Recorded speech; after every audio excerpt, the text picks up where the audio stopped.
So if you, All right, there you go. It's not sneaky. Okay, got it. All right, we're recording. cool. I guess I'm not doing an intro here. We're just gonna, because, let me, maybe you'll have to edit this then. Oh yeah, my editing skills, great. Uh, They haven't really Oh, I evolved. forgot what I was doing. I'm all over the place. All right, here we go. Live on YouTube. Here we go. So just take me a second. I should have started this already, but here we go. Public. We're going live. Here we go. Oh shit. Got it. And now, can I admit all? Oh, admit all. Great. I admit all at once. I thought I had to click everyone individually. Oh, That would have been tough. All right. And admit. Okay. Sorry. I'm not used to this admitting thing. Got it. All right. Welcome, everybody. Sorry, I'm still working out some things. Okay. Please keep your microphones muted until invited to speak. And I just really want to welcome everybody and thank you for being here to this monthly Zoom with Dawn Garland. And we're going to be using the same link moving forward. So we'll do this every month. Stay tuned to my channel and Dawn's channel for updates. You can also go to Dawn's meetup page. She has a meetup group page where she announces all her upcoming speaking engagements, including this one. So this is on YouTube and is being recorded. So if you don't want your video on, you can turn that off and just ask your question and it will be audio only, or you can type it in and I'll ask it on your behalf. Type it in the chat. Other than that, we'd love to see you and have you have it all on and engage with us. Let's see. I think that's about it. Yeah, so if you have any questions, feel free to type those in if you're watching on YouTube. So with no further ado, Dawn Garland, take it away. okay. So non-duality is the seeing of nothing and everything. This seeing can literally blow your mind, or it may not. It depends. You may see this seemingly over time. There may be a sliding into this, or it may be a big bang. And if it literally blows your mind, you may be left with absolute emptiness, internal emptiness, the seeing of emptiness, which is the seeing of absolutely nothing, no objects, no people, no cups, no lights, nothing. And all this phenomena arising at the same time. And the essence of all this is love. So seen and talked about from this perspective, all you can really say is that there's nothing happening, nothing ever happened, nothing ever will, that this is the timeless. So it's identity falls away from mind, which is, these are my thoughts, which is very seductive. And a lot of time for most people is the apparent person, their energy is all caught up in that. The idea of this is my body, and there's an inside and there's an outside. And relating from that is relating from separation, which can be, and often this experience is very painful. So this is the collapse of all that into just what's happening, just you're just here. You're where you are for possibly the first time, although it may trigger memories of when you were a child or younger. Maybe you experienced this, maybe you remember that this was the original condition. This freedom was already known because we were kind of born into this this freedom. So So there's, in the story of time, where the apparent person lives in the story of time as well as the timeless. So there are changes. The changes would be particularly noticeable would be perception is amplified. So you're seeing things for the first time.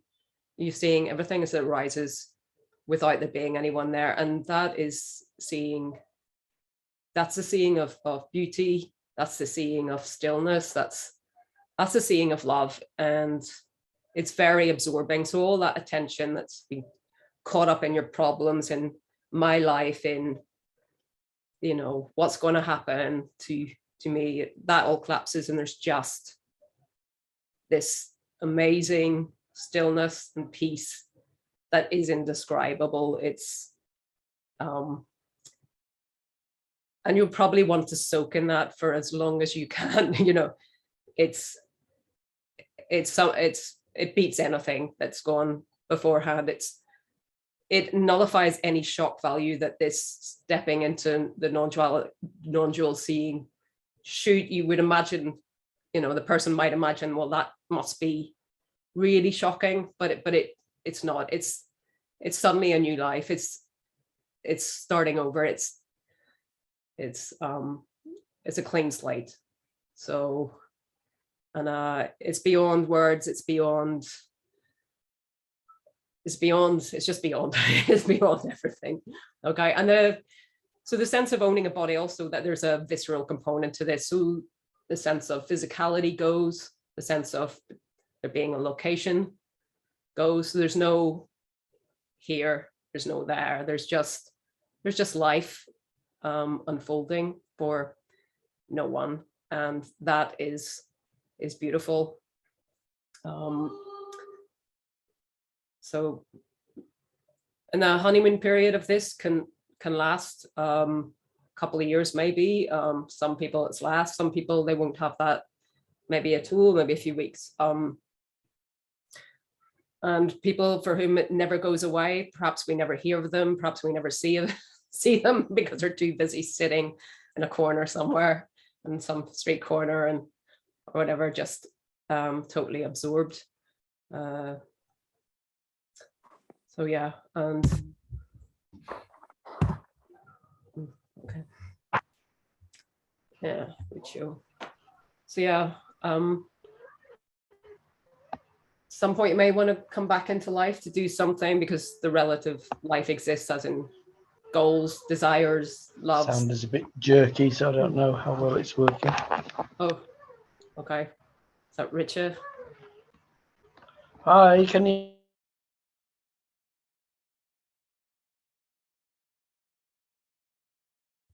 Can you hear me? Okay. Yes, we can hear you. Okay, good. Sorry, I just muted everyone else. Sorry. All right, okay. Yeah. So, yeah, well, if you want to ask questions, I can stop there. So go ahead. Yeah, so just raise your hands virtually. You can find it in the reactions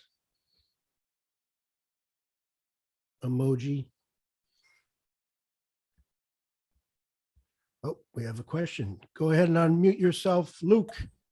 Hiya, how's it going? Yeah, I've been really getting into the non-duality, like reading a lot of books, and I say I'll get those like glimpses of like awareness. But I think I'm just a bit stuck at the moment with, you can't try to be aware because it's kind of like thinking about it, if you know what I mean. And I get the nice glimpses, kind of like when you're walking in the park and everything kind of just, I don't know, pauses, and it's just like that sense of well-being and everything is okay. But I think that's kind of, I think I've read a book, Jeff Foster book, which is like kind of sitting in my living room. I can be really like a non-dualist, you know, I can be like everything's well and peaceful and happiness. And as soon as I leave my flat, it's just the content sparks up again, especially at work. And so my kind of almost like, I guess it's a bit like, you know, meditation. I'm fine doing it, you know, in the corner of a room in dead silence, but I can't really take it out of a room. And it's the same kind of non-duality. I'm still getting battered about by thoughts and feelings. And I guess the content of living And it's kind of like that Rupert Spira thing of like happiness is always present. It's just your thoughts and feelings veil it. And it's almost like I know they veil it, but because they're so not loud, but so persistent. And it's almost like most people I deal with at work and, you know, friends and stuff, everything's about content. So I was just wondering, like, obviously with these kind of non-dual experiences, awakenings, like I find that I just slip back into kind of just the automatic mode of my thoughts of me, my ego. I'm either better or worse than someone, like judgment. And obviously like trying to stop that makes it worse. And at the same time, it's like, I guess kind of stepping back from that is what I'm trying to do. But I'm just wondering what kind of, you know, that after that honeymoon period of like experiencing some non-dual teachings or whatever, how does it just tends to fade for me quite quickly. And I'm always reading a non-dual book because I just find it fascinating. I love reading about it. It's amazing. But again, it's like if I were to stop just reading a book, or if I find a book that I don't entirely kind of understand, I get back into that kind of ego content thinking. So I was just wondering kind of I don't know, because it's a bit weird, it just happens, doesn't it? But what kind of things, like how to avoid things like that? It's a bit of a tough, I don't really know how to phrase it. Well, the thing is, I mean, it could be, I mean, I've heard people describe it as meaning and being, which wasn't my experience of that. So, you know, constriction comes back in. I mean, there are times when in life where a thought arises or a problem arises, but actually the constriction doesn't come back. You know, it's once it's completely gone, it's completely gone. So there can be that sense of, well, this shouldn't be here. There shouldn't be these problems, this, you know, being in the world. But it sounds to me like, so that there's a sense of a person that kind of seems to appear when you're outside of your kind of home. Yeah, definitely. Yeah. It's like a small, very negatively driven person. And I'm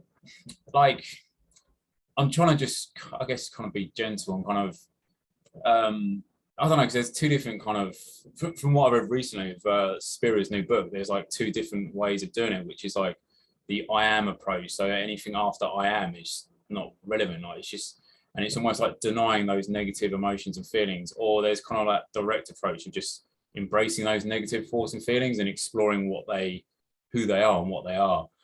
So I'm kind of going for that latter approach, whereas the kind of not ignoring, but the kind of just focusing on I am, but I've constantly got those lingering thoughts and feelings of like, oh, things are going wrong, blah, blah, blah. I find that quite difficult to like mediate, whereas almost like trying to just explore those negative thoughts and like almost like who are they, where are they coming from, and just like quietly observe just these emotions. So I think a lot of things that have happened to me in the past, I kind of like repress it, or I turn it into like a story that's happened to someone else. But then there'll be times where it comes back and quiet, like normally like 2 or 3 things will happen kind of more like recently, and then it will kind of attach itself to the things that have happened in the past. And I tend to see it as like a story, but that story suddenly kind of washes over me and becomes me. So it's kind of like that's where I am with this kind of non-dual practice. Well, the problem is, I mean, if meaning and being is going on, that's going to continue probably irrespective of what you're doing, you know. And it sounds like you're thinking, right, well, I need to sort this out first. There's nothing that can hinder this, not really, you know. There's no, it doesn't matter what you're going through. There's nothing that's actually a block to this that, you know, either that space opens or it doesn't. So maybe you're putting too much weight on that. You know, if you've been reading those kind of books, your mind is going to go in that direction. So maybe, I don't know, for you, maybe try letting go of that. Just try to accept what's going on. I mean, the psychological, I mean, it's a different thing. The psychological obviously appears in this, and it appears after awakening. Not for everyone, but for most people, it does appear afterwards, usually after an amount of time. So it sounds like you think there's something still, some sort of belief that there's something that needs to be done, something that needs to be cleared, some kind of purification. Yeah, I think that's kind of, I don't know, I've always kind of been very proactive with things, and you know, I've got to a certain point where it's like, get the job promotion, now what? by the flat, now what? And it's almost like that kind of proactive treadmill of one thing after another. And it's like, it's nice to enjoy those things, but it's almost like that the kind of lingering dissatisfaction of like, this surely can't be it. And it's just addicted to the content of life, not actually living.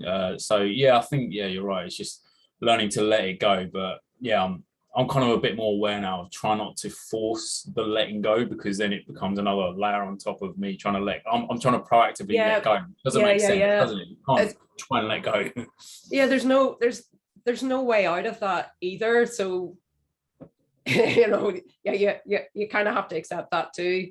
Yeah. It's a nightmare really, but yeah, it's obvious if it's me being, yes, there is something about being in a still place that tends to deepen this anyway. Even after awakening, there's more absorption I experience in like nature or just being alone, because I don't know, because there's no because, but it's intuitive. It's intuitive to all of us. I think we want to be still. We go into nature, we sit down, you have a cup of tea, but there is something, yes, a lot of people can access kind of meditative states when they're reading books about this, because again, there's no agenda to it. So there's something about this that loves this no agenda almost, it's the unconditional love, whatever. There's just this, it's allowing you just to read, just to be. It's not teaching you anything. It's not adding content to your mind. There's a freedom in that too. And it's very natural to sit with one of those books when you're in that kind of space of, coming and going. So yeah. Yeah, I think as well, because I like just reading a lot of the books on like how to be proactive, how to achieve this and that, and it's just more content on content. And it's like, get up at 5 a.m. to do, some exercise and it's just like this. And I think that's what the appeal of non-duality is. And I think, again, from just stemming from childhood, is I always have to fix something or do something to improve. Whereas this kind of non-duality, it's kind of like that respite of, look, there's nothing to improve. Like, you don't need to keep adding stuff. And subtraction creates the most important thing in your life, which is space. So I found that really powerful, that you look at a room and you look at the contents, but you never look at the space in the room. The most, that is what is the room, is the space in it. So I think that's what really draws me into it continually, which is just this, there's nothing that needs to be done. You don't have to fix things and do things. So that kind of really echoes with me. So that kind of like, yeah, really chimes with me.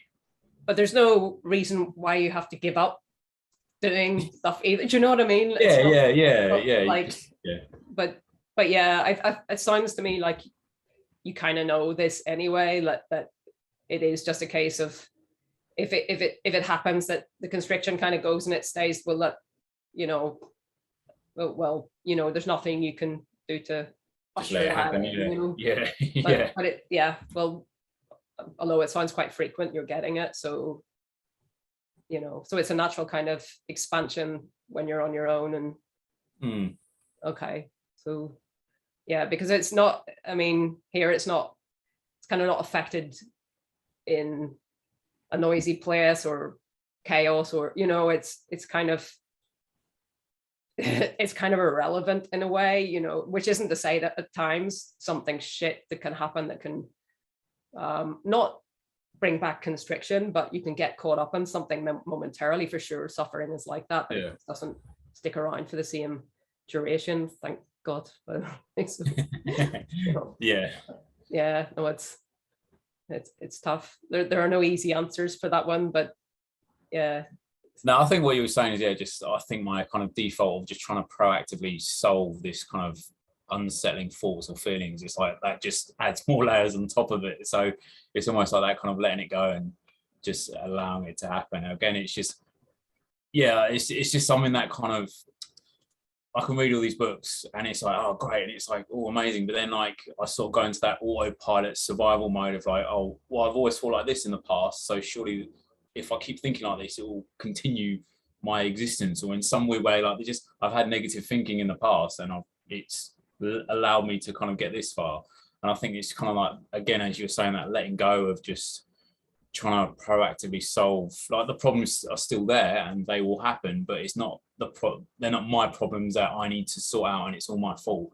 It's just let the problems. And I think, when I do learn to let go and take a step back, I like as the person, I'm much more productive because there isn't that constant stress and strain of, oh, I need to do this, this is all me, this is all about me. It's just it happens. And again, solutions are a lot more efficient and a lot more calmer than when I'm trying to think my way out of a problem. It's much more restrictive, much more personal and defensive. So I think it's that just taking a step back and understanding that the problems will happen, but they are problems, they're not my personal problems. Well, if it's survival stuff as well, your cortisol is raised, it's an old pattern, it's re-emerging, it's naturally gonna, if that's possible, if you're still kind of identified, obviously it's going to take you back into really strong identification with the mind and stuff. It's the nature of those patterns and that basic survival. I mean, you can't argue with that. That's fight or flight response, man. It's tough. Like, so yeah, maybe go easy on yourself around that as well. Yeah. It'll come in, until it doesn't, and that can happen afterwards anyway. If that's very big in you anyway, depending on trauma and stuff, then it could do, but it could also annihilate that too. So there's no knowing really what emerges after this. It's so individual. Yeah. All right, thank you. Okay, Can I make a Lucio. suggestion? Yes. Hello. Is this Lucio? Please unmute yourself. Hi, can you hear me? Hi, yeah, I can hear you. Hi, you see you. Hi. I kind of forgot my question in a way. I think you kind of answered it when you said that sometimes people just end up on the corner and they're perfectly fine with it. Yeah. Maybe that's where this whole thing's going. But Is that what it feels like where you're concerned then, or? Sort of. I guess the concern is that I mean, there's a couple of different concerns. Sometimes they're a little more intense at times. Right now, things are pretty chill. If we had this meeting maybe a couple weeks ago, there would have been a lot more concern. But I guess there's like I don't really care about anything else. Yeah. Okay. Yeah. Been there. Okay. So sometimes, like, I mean, most of the time I really don't care about anything else and I'm fine with it. But sometimes I don't care about anything else, and that shouldn't be that way. I should care about other things. I should be focused on certain things, or, and I don't know. I feel like when I interact with people, I can't really get too into their, I mean, I can get into their stuff, and I feel like I only want to talk about this and help people. Oh, yeah. Okay. I want to talk about this and help people, but like, I don't know. I just, I feel like when I talk about it, I don't know. I just, like, I'm either like quiet and I don't care, or I'm like really engaged and I kind of want to talk about this, and there's no in between, and there's just no normal interactions. I don't know. It's weird. The interactions seem to be a little bit strange the way things are right now. I feel like talking about this can happen, and I don't know. Do you I don't know. Does that make any sense? It does. I think, especially in there, I mean, you're talking about 2 weeks, like in the early times, there's nothing really matters at all apart from either total absorption, or if you want to talk about this, and everything else, like problems or even relating, to be honest, it can be really difficult because you're just not connected to mind at all. It can be just the psychological can be completely gone. So there's not the same connection via story. I mean, that can be completely annihilated. I mean, things become more normal over time, depending on how this has affected you. But when it's like that, the only thing I could say is really enjoy it and don't feel bad. It's normal. It's lovely. And there's something about like sitting with someone who's really in that deep place. Like that's really lovely anyway. So I don't know. It's probably come as a bit of a shock to you then. If is it that, so the constriction obviously is gone, it's just it's over for you by the sound of it, maybe. Yeah. It seems to be gone, but like I started listening to this stuff, we can say like 4 months ago, and there was a real fascination with it, and then it seemed to kind of go away. There was a time when like the thoughts went away, and then they came back, but they didn't come back the same. There was more distance between the thoughts. There was less identification with the thoughts. Things seemed to be going back to normal in a way, and then there started to be like a lot of energetic feelings, and like in the chest and stuff, and burning, and just really, I guess you could call them like Kundalini type symptoms. Oh yeah, burning is typical. Kind of brought me back into like getting more absorbed back in. Yeah, because it was very intense, and I had quite a few of them like last month, and well, not, I mean, let's say like maybe like 3 of them last month. okay. And one of them was really intense, and so I was like, oh shit, like let me find out what this is. And I don't know, it's like when stuff like that happens, when there's like shifts in like the state of mental states, or when there's those types of energetic things, like it feels like you're going somewhere, it feels like something's going to happen, there's like a little expectation, and there's like a little more seeking again, and so I'm back on the wheel of seeking and trying to make it happen, like, oh, there's still a way to go, and it kind of like spins up this whole seeking energy again. And Is that because is there doubt then? Do you think that that's what the energy of that seeking coming in is? doubt, You know, the mind kind of doubting this is it then? Like it's kind of like, yeah, in a way, doubting that I don't know. Yeah, I don't even know what I would be doubting, honestly. Like I don't even know anything. There is like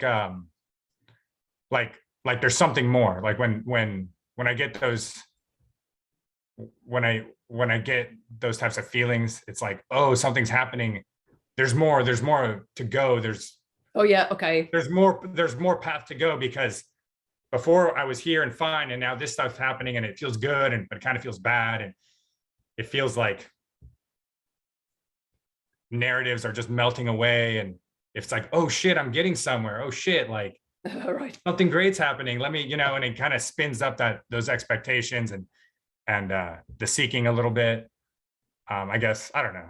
That's kind of, so some of those energetic experiences as well of the Kundalini stuff, they tend to either they arise when the mind isn't there, or they create you can get such deep states in that, which can be thinking it should be more like that. I mean, some of those samadhi states are so kind of feeling of really drunk and really, really gone, like can barely function in them. It's kind of seductive that it, maybe it should be like that all the time, and that's another, and you want more of that, because that's quite addictive too, like who doesn't want to spend the rest of their life, like off your head and bliss, like, but yeah. So, but it's really early days. It sounds like all that stuff that you've described is just totally normal, like what to expect. Okay. And then I guess I had a final question, which was with this whole thing, the whole non-duality message and the sort of living with it after the apparent shift. Is it your experience personally that you try to connect with people who are on a similar wavelength, or do you just jump back into the world of just normal life? Like, because it feels like I just want to connect with more people that are like this and kind of not have to deal with but I don't know, that's kind of how I feel. Like I just want to connect with people that kind of recognize this sort of thing. And Yeah. and also like purpose, like is there a should there be a seeking for a purpose or after, like? Well, it's not about should, is it? Like, I mean, so maybe if you're really absorbed in stuff, you know, there may come a time you want to do something else for your life. And so there's relative purpose. I mean, you might find something that's fulfilling to you on a relative level. Like, it's not that this needs anything added to it. So it's more of a natural flow from maybe kind of stuff that was, you know, unactualized in you, like from earlier on, that was never able to see the light of day because of your low self-esteem, or whatever it was, the block, the mental block in the way of that. So maybe that's just lifted. But yeah, and I can understand that it is nice when you meet people on the same page as well. There is that common understanding, and I'm lucky, and I suppose I have a couple of friends who are similar, but yeah, I have friends who aren't and friends who are. Like, I don't know. It just depends. But initially, I think you really want that, particularly initially, because they kind of get that you're not looking to bond over mind stuff. Like it's much more just the beingness, and there's a lot that doesn't need to be said when you, I don't know, because I think a lot of the kind of shoulds and oughts and all this stuff and how life should be and all these stories kind of go, it's not quite seen the same, like moving through life. There's not the same judgment, that shifts as well. There's, you're not trying to change people, or I don't know. There's a freedom in this that is hard to relay to people maybe who are identified, and they might get slightly threatened or defended about certain things you might say, so you might have to watch what you use. Yeah. But yeah, I have good friends from both, Yeah. But initially it's natural. You'd want that. It really, it is, Did you go through a thing where you wanted to talk about this to people who maybe didn't want to hear it? I'd like to say I didn't, because that sounds bigger and better, but I did, and and it didn't go anywhere. So I learned that really I didn't kind of realize, it's almost like I expected everybody knew what I'd be talking about, and then slowly it kind of went, and now I don't feel the need at all to, like, it's, I wouldn't, most of the time I just don't talk about this with people, whether they're awake or not awake. The actual, it comes up, but it's, it's just, yeah, it's just kind of, because it's normal life now. Like, this is just normal life. Like, and it's hard to actually remember how it was, because it's like 10 years for me now, and it's like, oh my God, Mhm. if I really think about it, I can sort of have sort of some idea of how, it was before, but, anyway. Yeah. Thank you. All right, nice meeting you. Okay, Rakesh, please unmute yourself. Hi, thanks, Walter. Uh, Hi, Dawn. Hi, Rakesh. You all right? Good to see you. Yes. Yeah, good to see you. Just something you mentioned. I think you mentioned it at the last Zoom you did with Walter.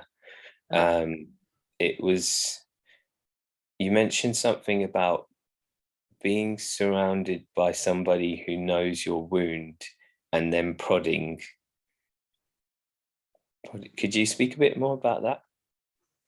Well, that's basically if you're in something kind of toxic, and you when you're with somebody who's toxic, I'm getting this from Richard Grannon. If you feel a certain emotion like shame or fear or whatever it is, it's because they want you to feel that way. So whatever the words are, which generally don't make any sense, it can, if they know that wound is pretty raw, they will have asked you all the right questions. They will have honed it down, and they'll know exactly what your triggers are. So, you can be played, and depending on the wounding, that can be really painful, and it can keep you kind of under the power, keep you stuck, basically. and maybe you can think, well, maybe I'm not awake because I'm I'm like, I don't know, whatever it is, if you react with rage or just end up in a freeze state, or shame, and think shame shouldn't be there or whatever, you know. Do you want to say more about what's going Yeah, on? I think that's definitely something that's come up. It does create this doubt, and it's usually centered around shame. But I think I was curious as well, like if the person doing that poking, so to speak, if they're always conscious of that, or it can be a subconscious thing that they're doing. It can be both. So if you've got like and you know, a narcissist, you can also have a malignant narcissist, someone who will go away and they will think of how to make you feel like shit. So it can be disappeared from that. Yes, Rakesh has disappeared. Have I? Yeah. Oh, there you are. So there probably is some awareness of it, but you know, the way you can be semi-conscious of things without thinking about it, you know, like the way we are when we're repressed and suddenly you realize, oh, hold on, something toxic is going on, and it's very, very clear. So it could be both. It could be semi-conscious, it could be unconscious, you know, because there's only one way to relate when you're toxic, which is power over. So you know, they want to keep you stuck, they want to keep you feeling constricted, and in the early days when you're awake, that's very easy, you know, you're kind of much more able, you know, vulnerable to falling into that trap of thinking, oh no, you know, maybe I'm not, maybe this isn't it, or something. So yeah, the recommendation is to run away. Yeah, it's interesting you say that, actually, because I have been contemplating something like that, but it's I guess it's a kind of I see it as a way of I don't know, it's something that I could just surrender to, be like, okay, well, this is out of my control, this isn't actually something I can change, so just accept that for what it is and move out if I have to move out, or whatever the solution is, you know. Oh, see, that worries me, because, you know, like, I mean, even if you are seeing what's happening, which is great because it's not going to affect you in the same way, it's impersonal, as in, you know, it's just what they do, they're a predator, right? So but it will still affect the body. If you're a peacemaker and you're trying to make peace and that's going on, your body knows, and you're gonna, you know, it's you know, illness for the future, et cetera. So I wouldn't be too complacent about it either. Like just I don't know, change your environment, the rest of it you can, get links to people who are good,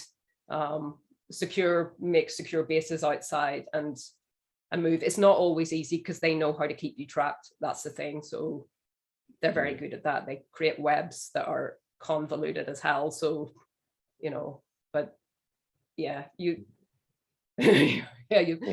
don't get too non-dual about it, like, oh, it's just what's happening, my god, no, because, you know, because it'll stop you, it could stop you moving and meeting healthier people, and it's really hard. I know people who have been trapped in it for years, you know, and when you think about it, and it's only when and if you're in that space of non-dual, your thinking is so little, so you're accessing that anger that should be there even more often, and it's not enough. Almost, you know, if you felt anger consistently, you might be able to say fuck you and off you go, but that's a difficulty as well. It's almost like it can also keep you more stuck in a way, being awake, I think. So, you know, it's a tough one. Yeah, I think it doesn't feel like a non-dual kind of just like this is what's happening, more just like this is how this person is, that kind of acceptance. Like, okay, so that any kind of defensiveness or anger, like in coming from a defensiveness, be it subtle, it's not actually changing the situation. They're like unreasonable in that sense, but there's a lot of I don't know, it seems like there's a lot of wisdom that comes with that as well, when I just feel into it and let, okay, well, I don't need to fight this fight because it's not one that I'm going to win. So, you know, and then I respond with much more clarity and actually let my anger out in a much more healthier way. That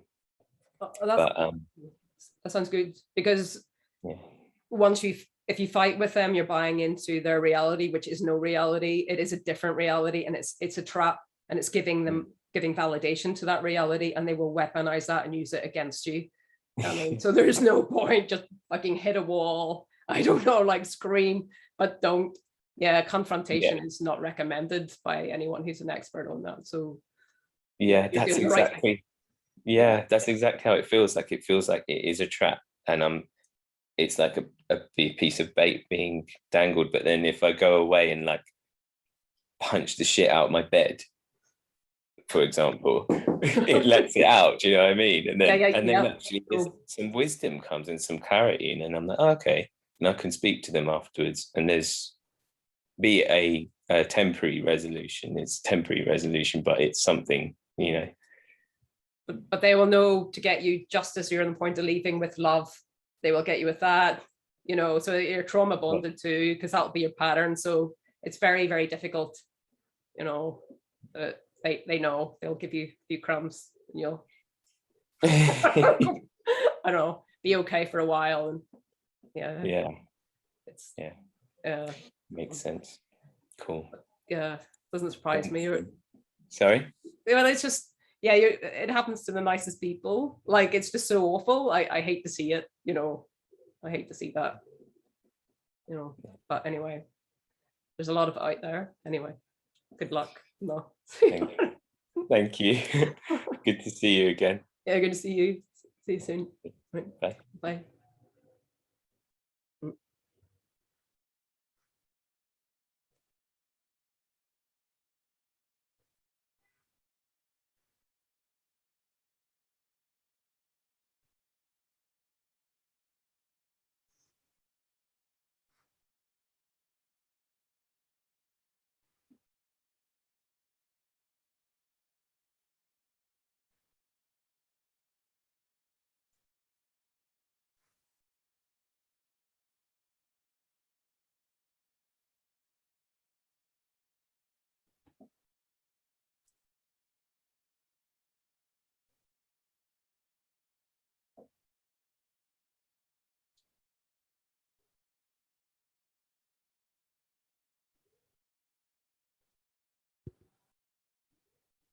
There's a comment in the chat.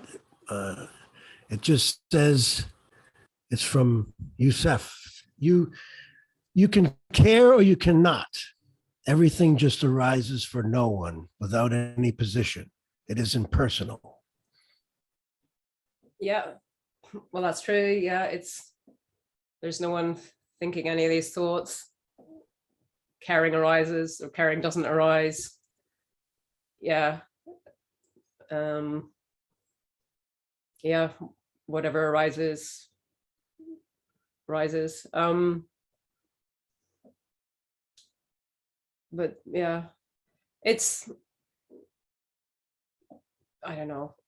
A lot of people talk about being awake and there's just this flow and things kind of naturally unfolds and all this, but yeah, being stuck can arise, and you know, and as well, so as much as that's part of it too. So yeah, anything can arise in this, and you can be okay with that. So that's one of the problems with it as well, because there's an okayness with whatever happens, and it's easy to kind of like rest in that, which is nice, but for most people that's okay. And actually it's really good, because you can diffuse a lot. If you're in a normal kind of relationship, it's very often, you can just make the relationship healthier, because there's no one really reacting to anything, which is kind of nice and keeps life sweet. So it can work really in a good way as well. Generally does, but sometimes it's all too easy just to access the emptiness, you know. And I mean that because thinking itself can lose its compulsivity as well. It can be, depending on the nature of the mind after this. For some people, it's thought is just slowed down. For some people, the mind is totally empty. That's more rare. And for others, it's, you know, it's still got a compulsive kind of nature to it. So some people call that depth of awakening, but you've either, I would say, you've either seen nothing or everything, or you haven't. So in a way, it doesn't really, that's kind of irrelevant too.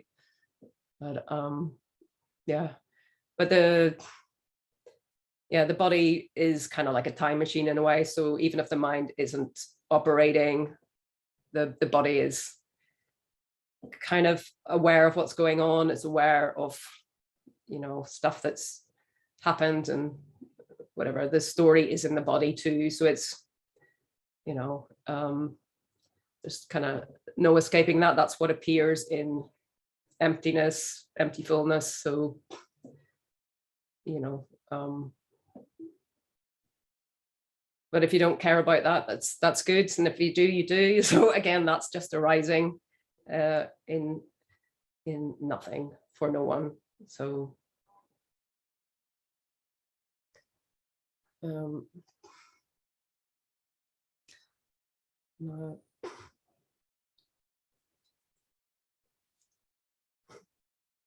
another one of the good things is that authority can be seen through, I've talked about this before, like seeing the equality of everyone, everything, you know, because there is no separation. The speaker at the front of a room, that's seen through, you know, like, so we kind of relate, you see beyond the personality, not that there is a beyond of that, but as well. So there's this meeting in a kind of different way as well. And so nobody knows more than you. And at the same time, there may be certain kinds of, maybe you have the psychology where you see everybody as better than you. Maybe there's a kind of distortion there where that subtly goes on even after awakening, so that, okay, in terms of awakening, it's been seen through, that's what's the case. But maybe you're seeing them as still have, you know, still handing this little bit of power over and still not able to kind of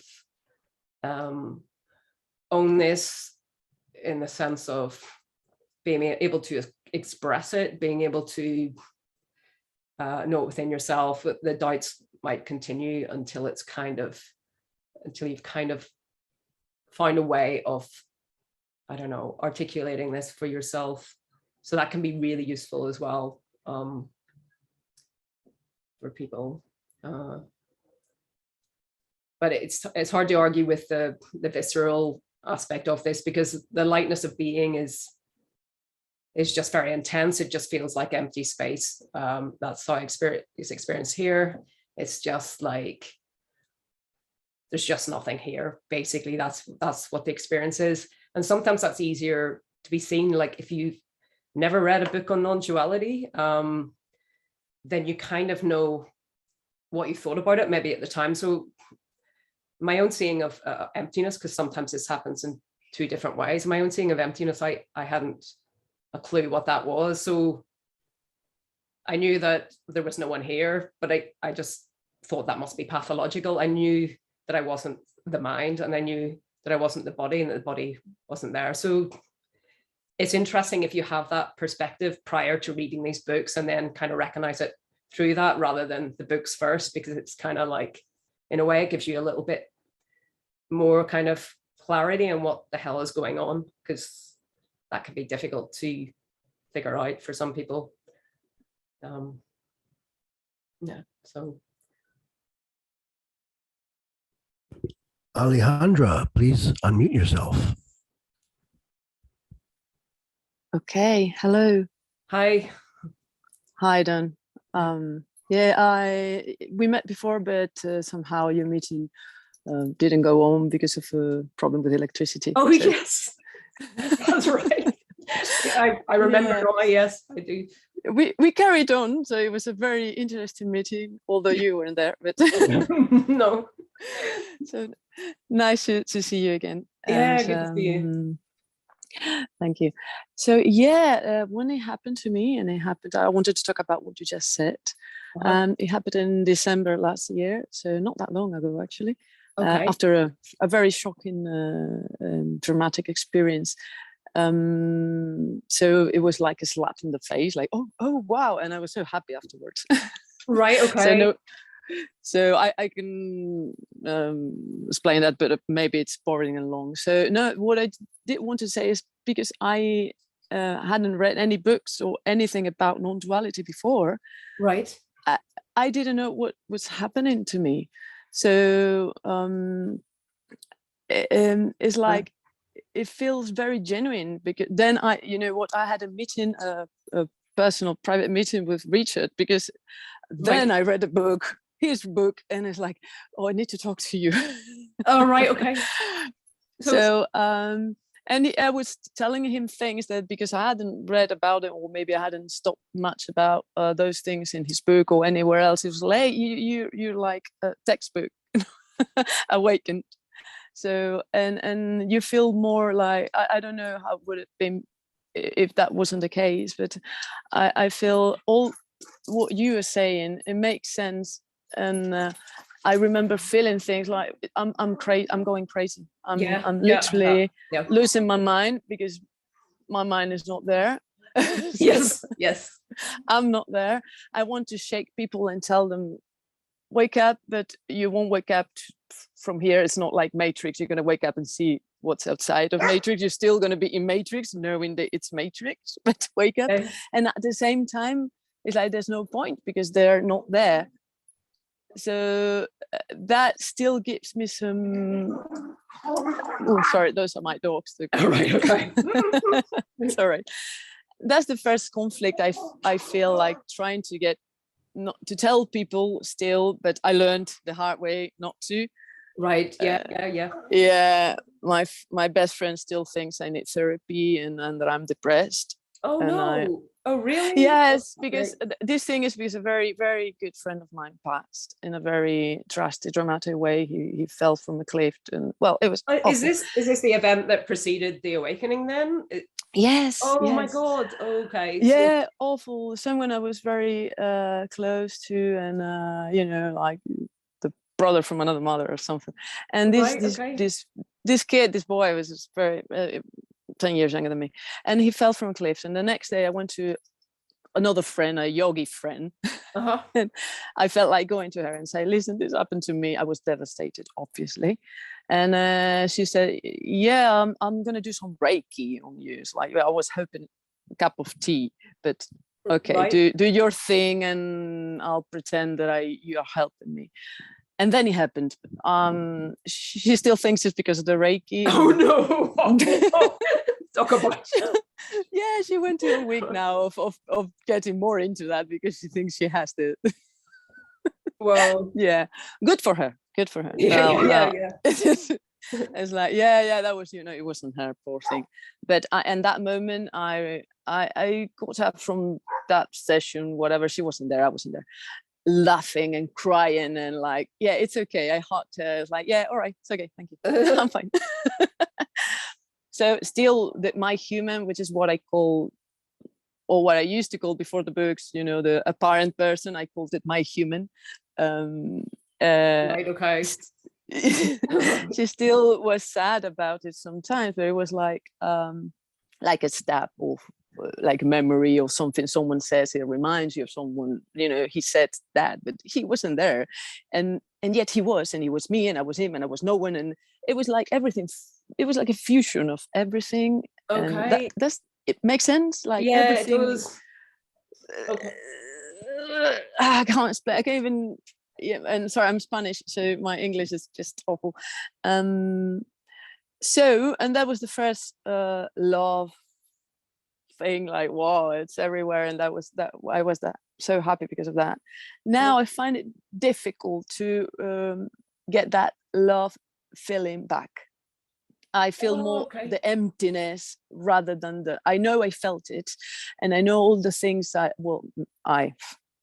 things that happened, and but now I kind of see more the emptiness of everything rather than also the fullness. I have to go back to that, although timeline is messed up. Time is completely gone for me. Right. And then I know I can place the events in a line because I still function. But some things and space, I'm a pilot, all right? I fly aircraft for a living. Right, okay. So can you imagine?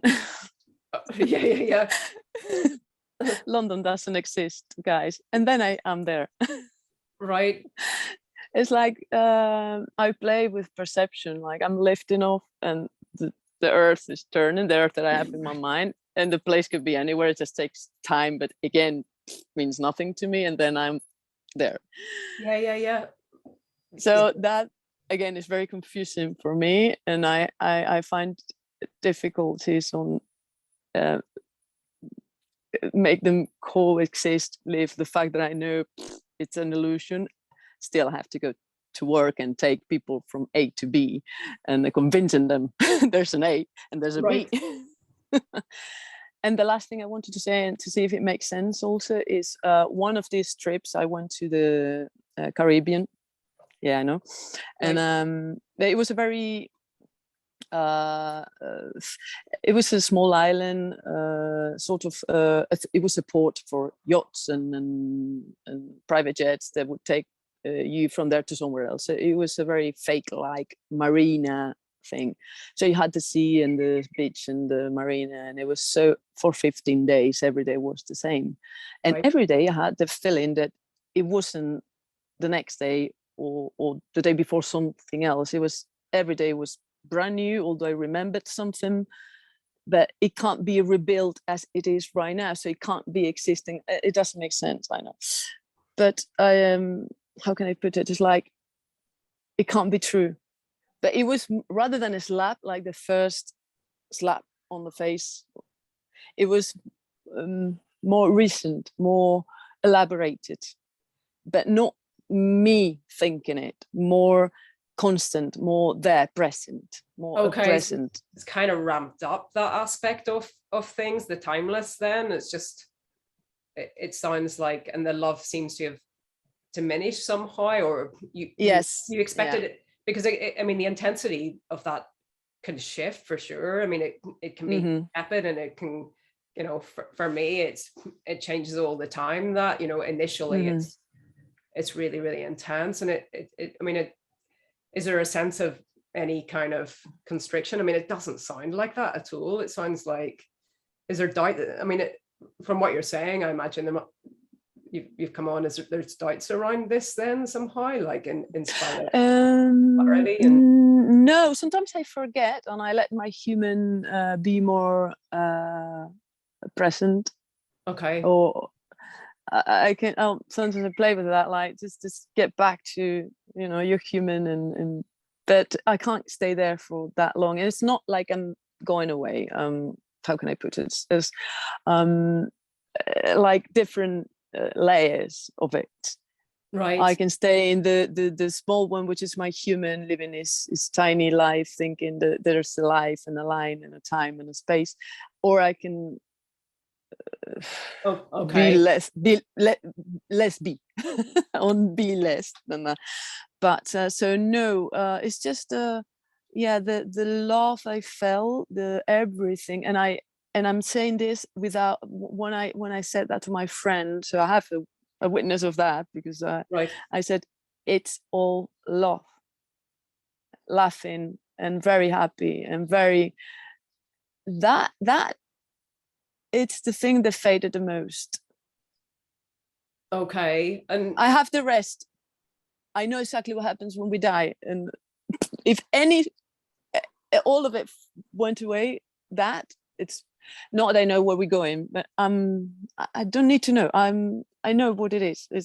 This the real waking up. It's like I'll be finally not in the dream still, like the Right. dreamer's dream or something. I'm sorry, so difficult. So there's no one who's in the space that you share with, then it's just your friend? No, Okay. no. The closest would be my mother, because she does zazen. Okay. She's a recovering alcoholic. She's been doing it for the past 15 years. She sits in front of a wall for 4 hours and then another 4 hours a day. Whoa. That's what she Okay. does. Yeah, I know. So, and she things that she experienced, she says that she experienced, look a lot like this. Right. So, but still, she thinks that the science explains the chemical imbalances or changes who make you think this. I think she's still in the dream, unless she gets into meditation, then she gets out of the dream. Right. Okay. That's the closest person I know, apart from you guys, which I'm very grateful for. Well, how long did the sort of the love, when it was like really intense, how long did that go on for then?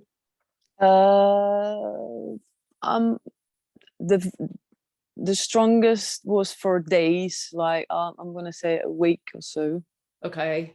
All right. Everything was very bright, the colors were very bright. I wanted to hug people, and someone I loved very much just died. Okay, so oh yeah, of course, yeah, and yeah, and I would just be here and laugh and be very happy, and not like I think about you and I miss you. No, it's like I know you're right. We're not there, and that kind of shut up.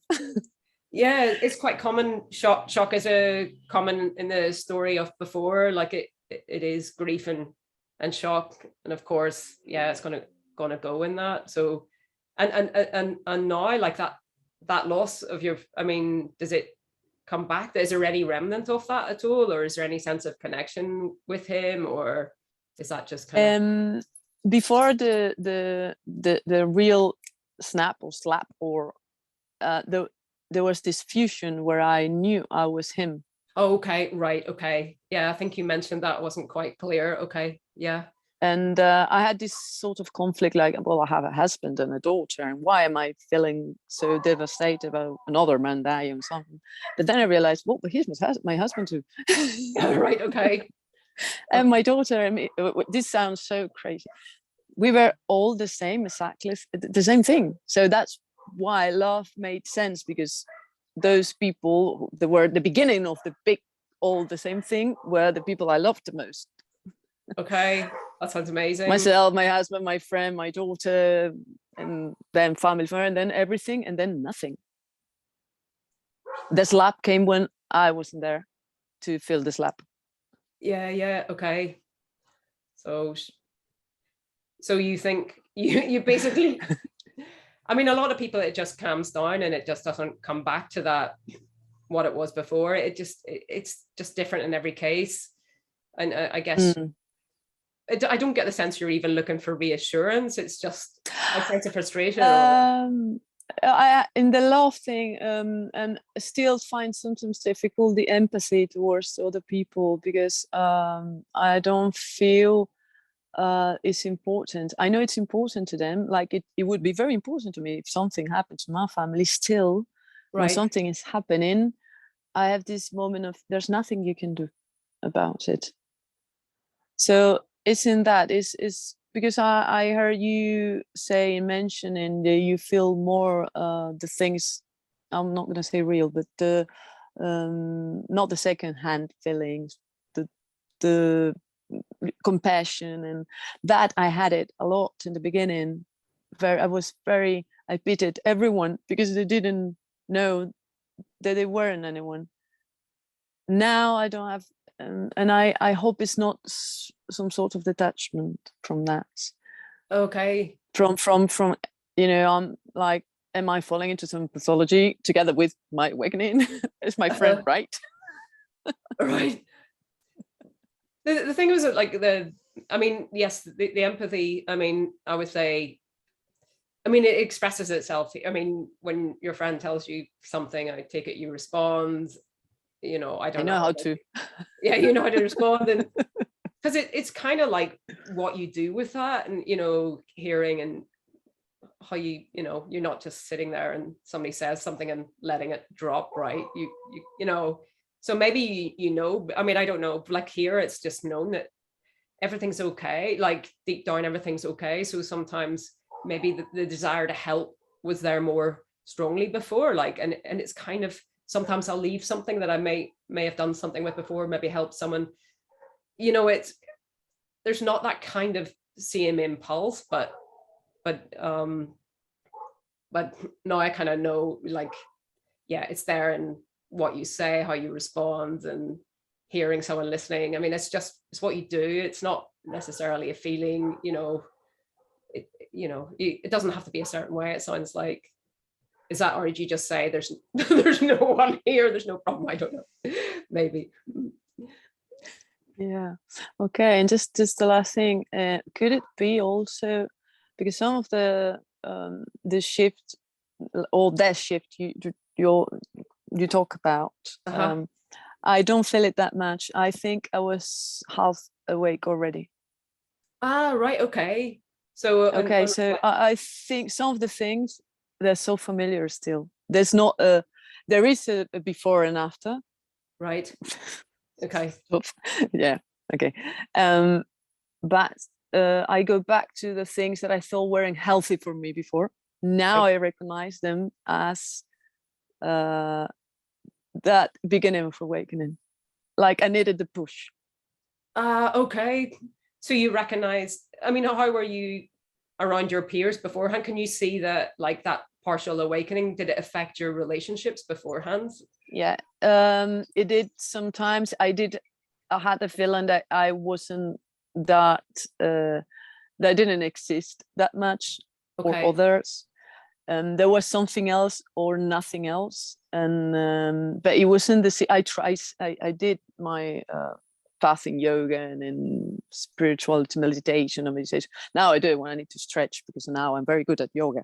But I went into the nature. I've been rock climbing and an alpinist for a long, not alpinist now anymore because of my daughter, but I climbed very high mountains. So I did connect with the nature. I did have those moments of, and I recognize them now, like, by then I thought something's wrong with me. I have it with music. When I play music now, I play it more than ever. I love playing music.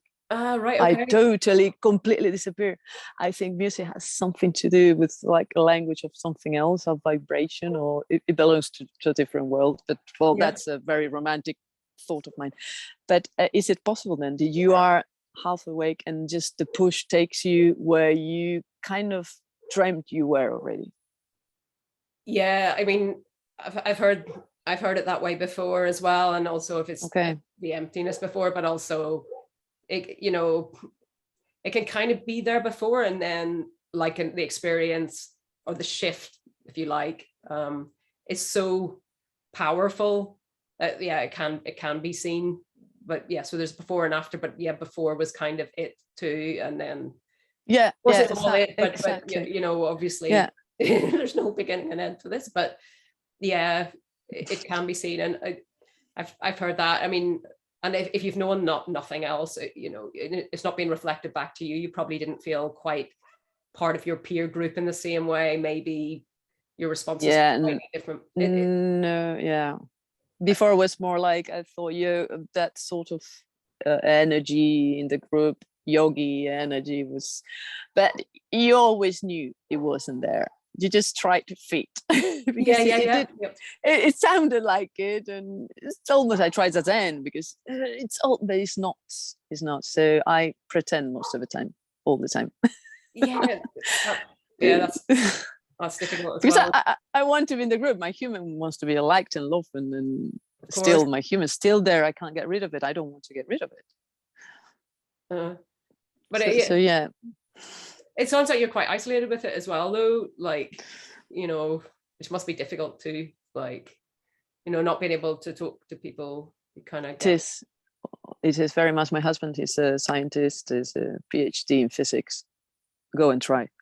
Right, okay. So is he not interested? I would have thought with a mind At like all. that. No, not at all. And I haven't even told him. He knows my friend died, and that's the end of it. It was his friend too. Oh, But okay, right. we never talk about it. Although I don't need to. Thank Is it- goodness. Is there reticence on his side then, rather than yours, or to talk about it, or like? I mean, He doesn't want to, and so I kind of try. Sometimes I bring him up, like, yeah, he would have liked that. And he's like, yeah. so I know pro- he still looks for it because his body has never been found, so he looks still for it, and so yeah, it was awful. And but yeah, I can't talk to him. I can talk to anyone, maybe my mother, but I don't want to scare her too much because, well, still your mother. Yeah, sure. So yeah, I'm looking. That's why I also feel very attracted to this sort of conversation, to talk to people about it. Although you're not there, I'm not here, whatever. Still, I feel like it comforts my human. Yeah, yeah, It yeah. reassures my human. I remember I wasn't crazy. Sometimes I forget that I not crazy. Oh, you still occasionally think there's something wrong, or Yeah, sometimes yeah, but it doesn't worry me because what it's one triggers of it? the layers. Okay. Do you know what triggers that, or is it different every time, or? When it's been too long that I have been in the inner layers, Okay. because that analogy helps me explain, not that it's real for me. Yeah, I but get that. It helps when I haven't relaxed and just take everything in and nothing in, and just fuse back with everything else. When I've been working a lot and taking off from here, from there, and that it makes it different. I always been very insecure about myself, my job, the imposter. What was the name of it? Syndrome? Oh yeah, every time, yeah, every that day. one. I had it as a pilot. Oh no! Oh no! It's the worst. Yeah, I know. Like I shouldn't be here. Yeah. I don't have that anymore when I'm in the outer layers of the onion, the analogy. When I'm in, I forget, then I get all that back. But it doesn't last long. I It think doesn't I last mean, very long. I'm familiar with like people who experience that, like the on my kind of crazy moments of that, because if you're isolated, I mean, because you're not sharing that, and everything else is kind of shared, so it's it's not the easiest place to be. No. Like it's probably quite natural that you get that from time to time, and also sounds like, yeah, because your husband's a lot of trauma there, probably from that event. Yeah, but it just keeps a little bottled up, and he knows, I know, whatever. Okay, which is also hard for you too, also, I guess. Yeah. Yeah. Yeah. So, Yeah. Good luck. well, yeah, but it doesn't. I don't know. So you worry it's lost, and there's a little part of you that worries that something's faded, but it's. Yeah, I'm worried that this will fade, and I'll be just left with a broken human. Okay, that's probably quite common as well. That if All it right. does fade, so maybe that's just a worry. I mean, I don't know. I mean, who knows? Everybody's so different, but it Yeah. it sounds like it's Just a wild guess. It's all right. it sounds like it's all seen, and yeah, but yeah. So it was really, really intense. It's funny because I find that the intensity of it goes up when there's a lot of emotion that, or like either being on my own, or there's excitement, or even if something, I'm scared of flying actually, but I can really go into deep states in a plane, which is lovely. So I feel the fear when the engine starts off, and then it's just very, very blissy usually. So I don't know, it's it's different for everyone, isn't it? So I shouldn't have told you that I had there's some pilots might have it's told me what, but that the pilots might have also issues with. oh no, it's really cool. No, it's really cool. No, Next time you take a plane, it could be a awakened pilot No, to take that's you cool. from nowhere to nowhere. I like that. Excellent. So okay, it's normal, all of it. Yeah, there are no rules, so yeah. I know, but it's good to hear that because again, I'm talking. I can't talk with anyone about this, so these are my opportunities. So it's nice. It's nice to see that. There must be people around. Have you looked? Have you tried to kind of?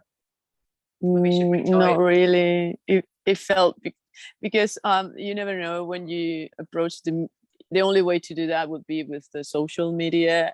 Okay. And anything could come to you, and I couldn't explain that to anyone. Like, oh, my husband, what was that? All right, I find all it. those texts about people looking for some. What's that weirdo talking about? I don't know. No clue. I don't know. It will be around you. There will be people you meet like regularly. I bet it's there. Like, but is there a sign? I don't know. We should invent a sign. I don't know. Like, you know. Look at Johnny. Maybe not. I don't know. It felt like that a few times with me that it could be seen, you know, and it was the case. But I think that was in the early days, was it when there seemed to be much more like a kind of psychic kind of almost like seeing it, you know. Yeah. Which, you know, I don't know if that's still there or not. I'm not sure, but you know, well, if any of you, I don't know. Yeah, I wish, but I never had the look of the lost stare and the void, like, yeah, I'm just sitting in the corner kind of look that I get still all the time. Right. Okay. So I'll look. Okay. Maybe not in social media. No, maybe not. Some scary. So you see my point, yeah. And you know, dualistic in Italy. Right. Yeah. So thank you very much. Oh, thanks for sharing. I see it. Bye. Bye. Bye.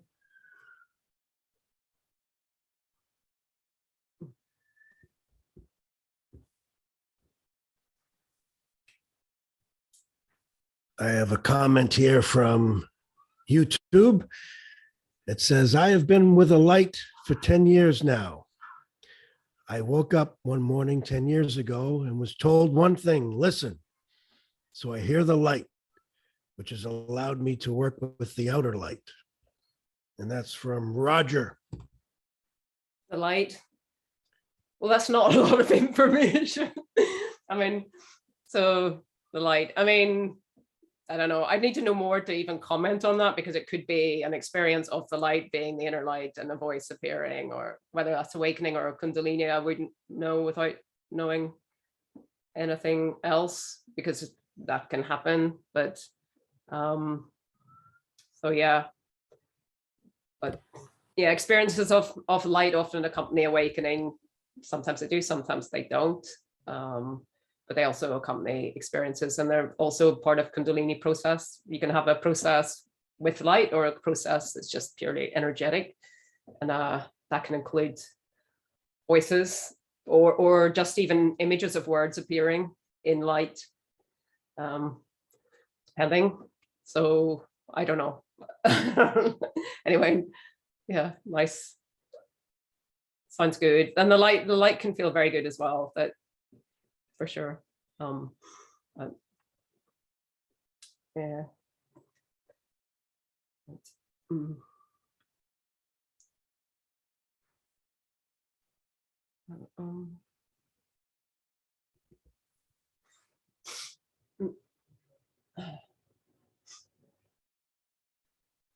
So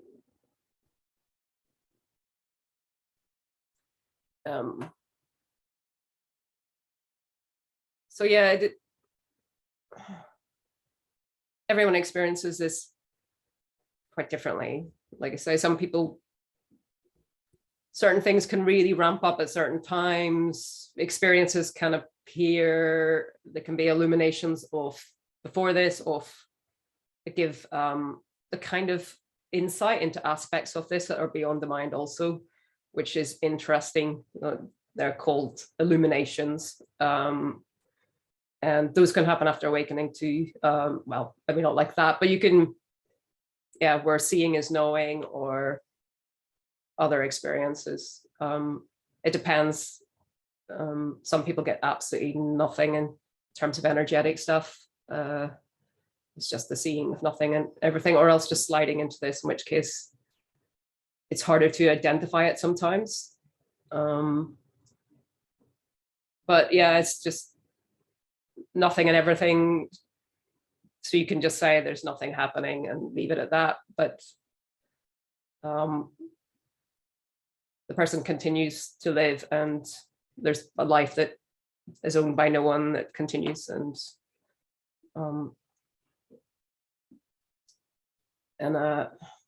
there's talking about this, but it tends to simplify life as well. So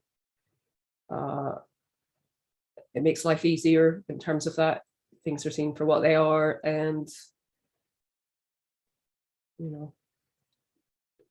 but yeah, I go through periods where it's much deeper, as in the stillness is deeper, or the mind is just totally empty. Maybe for a week I'll have no thought, or it just varies. So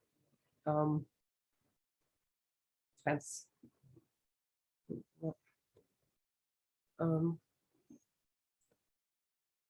But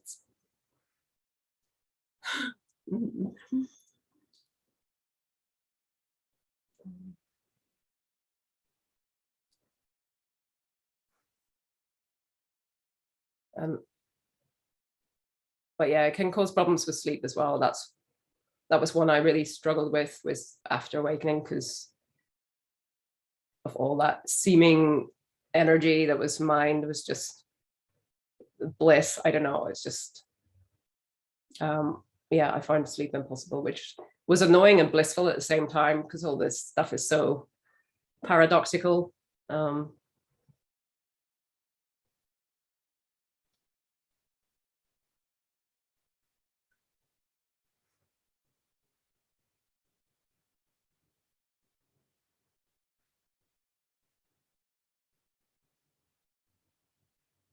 Jason, please unmute yourself. Oops. Hi, Dawn. Hi, Jason.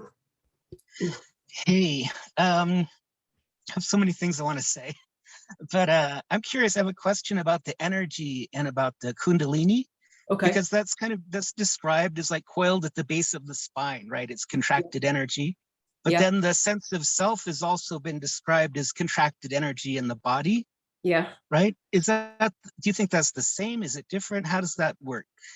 Well, it's If all it does. okay. Well, it's all the same energy, and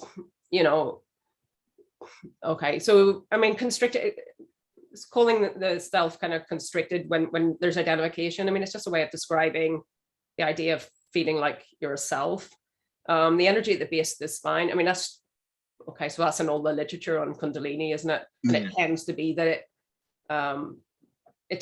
it rises up through the chakric system. In my experience, it's nothing like that. And a lot of people's experience, it can kick off in the most strangest ways, and it never really adheres to that. So I don't know whether that's the way of describing it. It's probably just a really common way, and people tend to universalize this stuff, like it goes up the Sushumna or the Ida or the Pingala or whatever. But it's all kind of nonsense for the one experiencing that, particularly if there's a lot of that stuff going on. So I take it.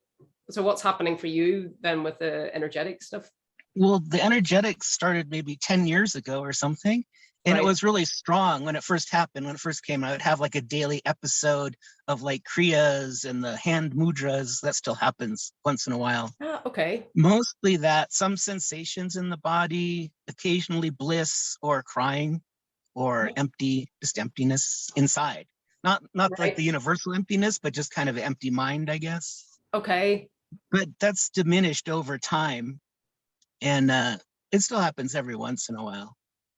But this was, like I say, long before, this was like 10 years ago or something. But then there's also these episodes or whatever I guess they're called glimpses or whatever you want to call them, of the self dropping away in Right. some aspect of self, like something's revealed, right? For Yeah, an yeah, hour okay. or 2 hours, and then I come back again. And then, a couple weeks later, something will be revealed, whatever. So that's kind of the way things are going here. Oh, cool. It's I don't know. Once that process starts, I mean, if you get a Kundalini process, it tends never to end. That's it for life, unless you get, somebody can get an isolated incident off it. But so it's giving rise to illuminations. So I mean, that's fantastic. So, and glimpses as well. So that's quite exciting. But yeah, so some of the other stuff falls away. Mudras, I mean, I remember getting those initially, more of the mudras, more of the kriyas. But yeah, the different phenomena at different times, but you're getting more exciting stuff now by the sound of it. So, but yeah, but it's more exciting. But then when the me is here, it's very frustrating. It's like there's this kind of oftentimes of wanting just to accelerate. Can I make this happen faster? Right? Can I just like get to the finish line or whatever? Yeah, I think that's just part of it. Is they say like bliss is addictive or whatever. I don't think that I mean, of course it's addictive. It's really lovely. Like, of course, why wouldn't you want to cling on to that? Of course you can't. But yeah, no, of course you want to accelerate. Again, you can't, but you can't stop that desire for that to happen. Like, it's just natural because it is an exciting phenomenon, that, and it, and it's interesting as well. And it does change. I think it really, I don't know if it's the case for everybody, but it can really, really change you as well. Psychologically, it can be like a very fast therapy, that as well, through the different experiences. Like, it's supposed to release trauma, isn't it? Kriyas and, and insights. It can be psychological, they can be beyond that as well, but they can be both at the same time, it seems. And so it's an exciting kind of journey, whereas the non-dual is kind of end of the journey. But yeah, so you've got an energetic process as opposed to a light one, because the light process is inner light, continues forever, and the energetic one is just the energy continues forever, but you can get both. Or yeah, I don't really get the light. I don't get visions or anything, that kind of thing. I mean, sometimes I'll see auras or see the energy of things. Right, okay, So okay. So that's cool. That's exciting. I like it. It's phenomena. It's entertaining. All right, okay. Not, do you ever tell anybody? Do you share that with people, or? I do. When you were speaking before about does someone else have anyone to talk to, right? I realize I do have people to talk to. I mean, I have friends, but then we're all kind of misfits. And one will be telling me about her like psychic journeys to the shamanic realms, and another one will be telling me about how Jesus came to visit her. And then I'll be talking about like, oh, there's no self and whatever. So I have people I can talk to, but it's kind of, and I come to all these meetings too on the Zoom thing. So okay, the non-dual wants a conversation stopper maybe in the middle. Yeah. Maybe. But then, yeah, like my normal friends, whatever, I don't talk to them about it at all. Okay, right. So that's it too. Yeah, I learned like the very first time I tried that, and I learned pretty quickly, like, don't do that. Oh no, okay. Yeah, it can go horribly wrong. So it's the Zoom's a kind of lifeline for you then. Frozen. Yeah, frozen. Okay. Well, thanks, Dawn. I really enjoy your meetings a lot. Thank you. Great, nice meeting you. Okay, see you. Bye-bye.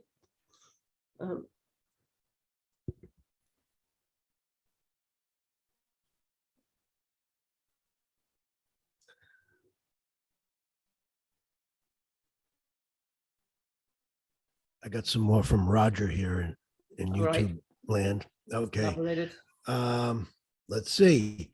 Thank you. I video record the light and show others. No one can watch them. I have black and white flashes, purple lights flash. And 4 months ago, I recorded the field, a wave where I show two of me. Finally, I show another coming from my breath. This will allow me the light work to occur, yin and yang. And then Kundra, light of purple. I have a gift, and this light is changing my water. I'm not sure. I don't know if I want to drink that water or not. But like, Well, that sounds cool. Yeah, okay. So some sort of Kundalini. I don't know. Yeah, like light process. I know somebody used to photograph orbs. Yeah, and stuff like that. So who knows? What can I say about that? But yeah, so you're tuned into something.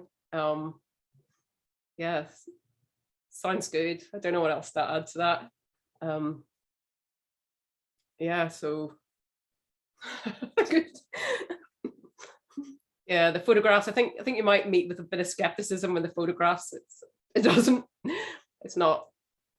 Yeah, it might be not everybody's gonna buy that one, but yeah, I don't know. Oh, Lucio R raised his hand. Come on in. Join the conversation. Hi. Just Hi. wondering, on a less serious note, do you have any psychic powers, Dawn? No, I mean, Be honest. Come on. Don't be shy. that stuff. I mean, there's no control over that stuff, right? I mean, there really isn't. So, I mean, that's why. I think that's why they say a lot of the tests on this stuff fail, because yes, I've had experiences that are, to say they weren't psychic would be to deny my experience. Yes, I have had psychic experiences after awakening. It's been a while. It's been a while since I've had one. But yeah, I mean, I do believe in these things. Yeah, for sure, because they do occur, and definitely with the Kundalini stuff as well. Psychic powers, it can be really disconcerting though, like too much information sometimes as well. Like, I mean, I found out at times where I'd quite like to shut it down, like I was seeing too much, and what's going on when in a situation where someone wasn't exactly liking me, and I knew exactly what was going on, and it's just like, I'd rather not.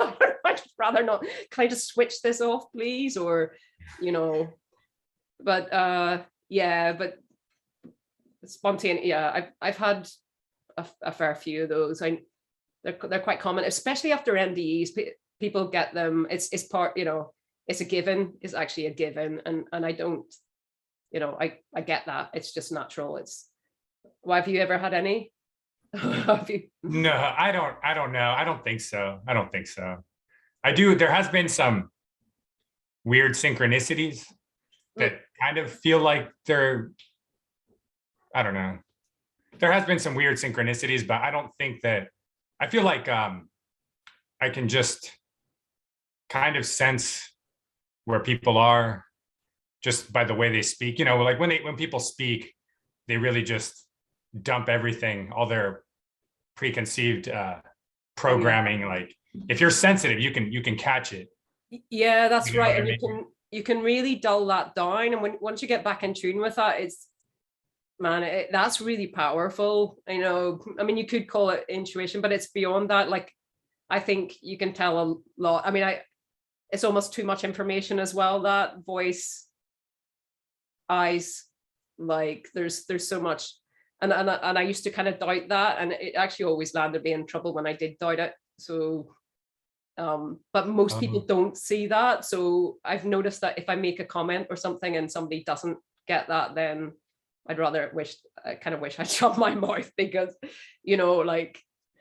because yeah, not everybody's tuned in so much, and people get it wrong as well. I've seen that with people who are, I mean, I knew someone who was very psychic, a clairvoyant, and they can get it wrong as well. It can be their own stuff, projection stuff as well. There's that. I don't like that kind of certainty about it. I always have an element of doubt, or I try to, it's like at the end of the day, you don't really know. But some of the psychic stuff is incontrovertible. It just is, like, because the evidence is kind of there.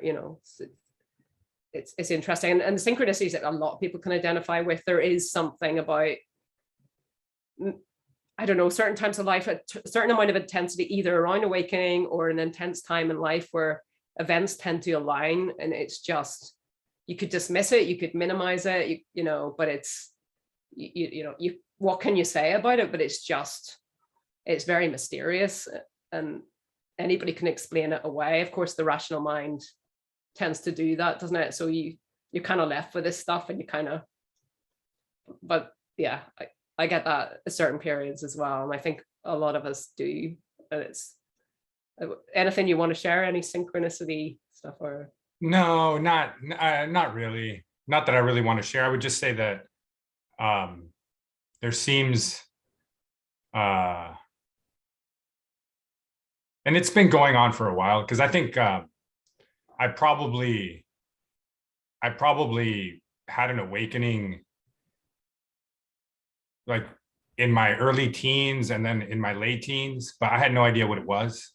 right, okay. And so I just don't, like, I just wasn't the center of the, like this whole thing was not the center of existence for me pretty much since I was like 17. Oh, And I didn't really understand that, but I actually had a lot of health problems in my 20s. okay. I had like cancer in my 20s. And so I got very identified with my body again. And I got very back in here again. And I don't know, it just, for me, like, I've always had like I don't care about money and status. Right, okay. You know what I mean? I just don't. Yep. And it's like, man, I really should care about that kind of shit, but it's like I just don't care about it. And I've always kind of wanted to care about it and Yeah, be more okay, I normal, get but you. like nothing I tried ever seemed to make me care about it anymore, you know. Okay, yeah. So yeah, and then finding this message, this like non-duality message, now it's like when I look back, it really kind of, I don't want to say it explains, I mean, it kind of just, things seem to make a little more sense now that I've heard this message. And because before I just kind of thought I was weird and crazy and just strange, like something psychologically wrong with me, but it seems like I probably had some sort of awakenings in my teens without knowing it. Yeah. So 17, like, were you at school or were you? No, I was reading, like I used to get like when I was at like 11 and 12, I remember I used to get glimpses where I was not in my body. Like, right. There was just everything. And it was like, it was even like images and stuff. Right. And then there would be like darkness and like dread. And then I would snap back into my body. Right. And I would get things like that. But when I was 17, I was reading a book and it was a pretty deep book. It was actually like a conspiracy book, but they talk about all kinds of different philosophies and stuff. And I felt like I already knew everything that they were saying. Right. Okay. Like it was already like I was reading, and this was like a thick book, like it was huge and it was detailed. It was talking about all kinds of stuff. And like, I felt like I already knew it. And then like, even as I was reading it, I already knew what they were going to say. Oh my God, you're really tuned in. And it just blew up. Like, I just felt all the energy just expand. And like, I just felt such great expansion, and it felt so like, I felt such great wholeness and like so happy and so alive and whole. And it lasted probably like half an hour. I remember walking around and like feeling like I was floating, and like, I don't know, it was a pretty intense glimpse or whatever you want to call it. But that happened when I was like 17. And then I think when I was 19, I got diagnosed with cancer. Wow. I got really like in my own body and like really scared of my own life. And like, I never was seeking answers to what all that stuff was. I didn't know what all that stuff was. And I kind of forgot about it. You know, I was just kind of trying not to die of cancer and trying to like go to college and stuff. So it didn't really come back into the frame until I basically was in remission and I got everything settled down.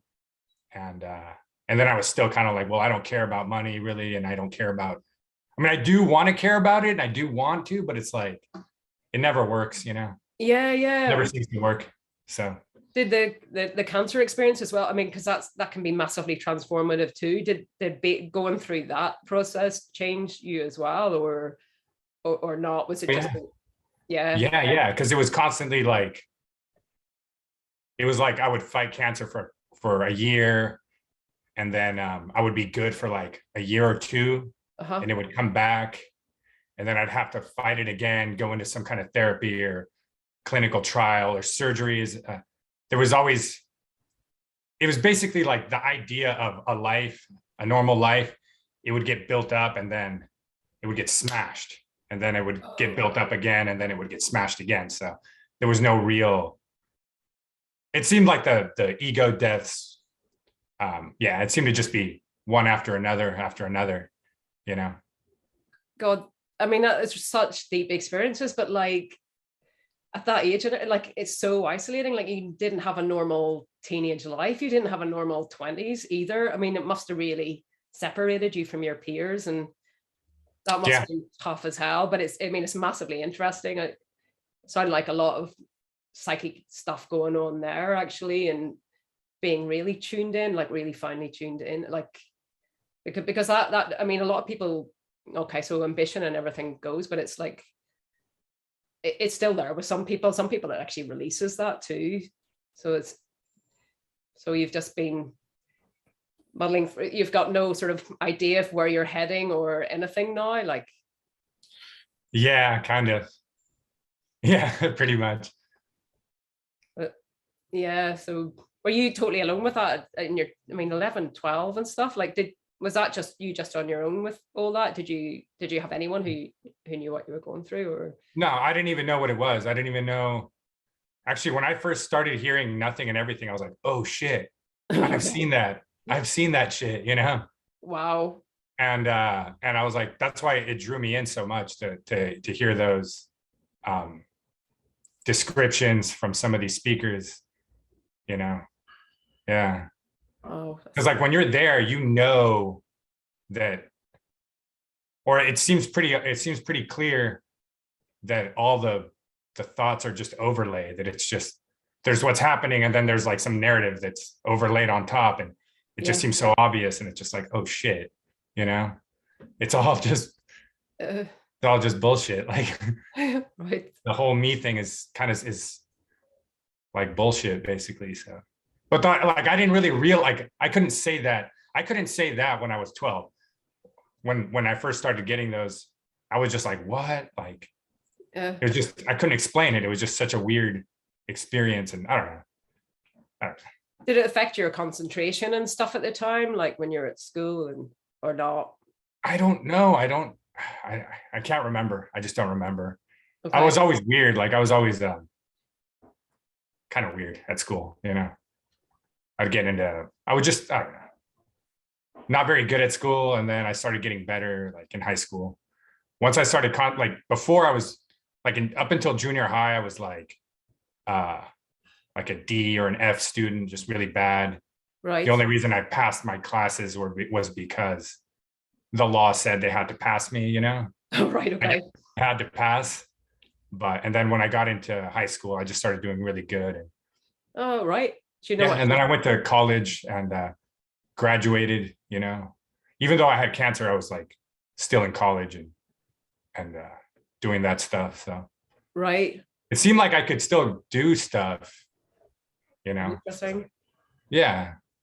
Oh. But I don't have like a direction right now. I don't feel like there's any pull. I feel kind of just like I started playing guitar, you know, a few months ago, and right. That's fun. I can get into a flow state doing that for cool. hours. Yeah. So that's fun. Did you have any ambition when you were a kid, like before all this kicked off? Was there anything before all that, or ambition? Like just ideas of what you would be or do or anything like that? Yeah, there was ideas of like being a pilot, like Alejandra, and or being an astronaut, something like that. Right. Okay. Yeah. Like pretty lofty ideas. Okay. And I actually went to college for aerospace engineering. Right. And so I did learn a lot about that stuff.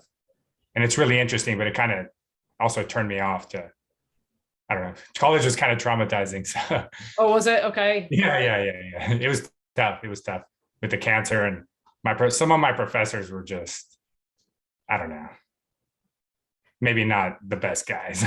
Oh no. Or Well, so you probably have some trauma as well from that cancer. Maybe, you know, like it's like you've gone through a hell of a lot, haven't you? Like so young, you know, too. But I don't know. But it can be different because awakening can get rid of all those goals and ambition as well. But then shit that happens as well, and also maybe if people weren't particularly wanting the best for you, like it sounds like maybe at college it was a bit like that. I don't know, but I don't know, but it's, I don't know. Are you happy enough, like just sort of like taking it as it comes then, or? Yeah, I'm happy, and it's kind of weird. Okay. It's kind of weird that I'm this happy with how things are right now. All right, cool. A little bit shocking that I can be at such at ease. It's like, I don't know, like it feels like if you're in such at ease, it's just a matter of time before you're not, and you got to flip the coin and then you're down here again. So, Yeah, but I mean, that's just how it goes, I guess. So, yeah. yeah. I think you've had some psychic shit as well as Yeah. Anyway. Yeah, thank you. Thanks for sharing. Thanks. Yep. It's okay to go to 4, Dawn? Yep. That's mine, Ty. Sorry. Another 15 minutes. Yeah, why not? Okay. So we got a question in the chat from Philip. I want the mind to be gone once and for all, but the attachments haven't gone away yet. I probably didn't go deep enough for me, I guess, question mark. Oh, so talking post-awakening, you wanted the mind to go away? Is that, can you say it again? Like, was it? Philip, I'm going to read his question, but if you want to jump in, you're more than welcome. I want the mind to be gone once and for all, but the attachments haven't gone away yet. He's asking if he's going deep enough.